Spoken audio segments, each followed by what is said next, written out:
ไปที่งานมหกรรมการค้าและการท่องเที่ยวเวียดนามลาวปี2026ที่นครปากเซแขวงจำปาสัก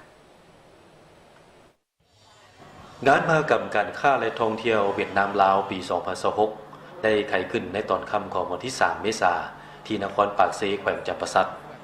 นี่เป็นปีที่5ติดต่อกันที่สถานกงสุลใหญ่ประจำนครปากเซได้ร่วมมือกับแขวงจำปาสักและภาคส่วนเกี่ยวข้องจัดงานมหกรรมนี้ขึ้นอยู่ภาคใต้ของลาวงานมหกรรมจะดำเนินเป็นเวลา3วันโดยปีนี้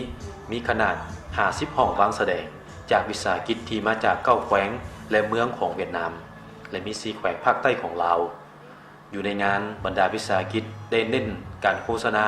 และแนะนำสินค้าโอดอปหรือ1เมือง1ผลิตภัณฑ์สินค้าการท่องเที่ยวท้องถิ่นเสื้อผ้าแฟชั่น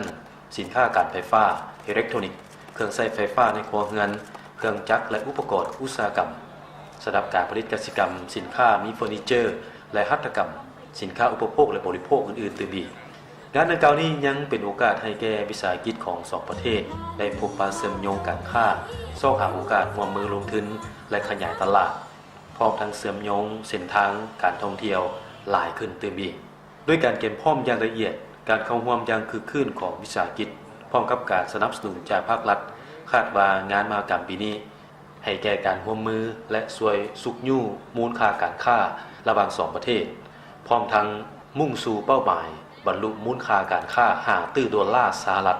ในระหว่างปี2026 ถึง 2030ตื่นบี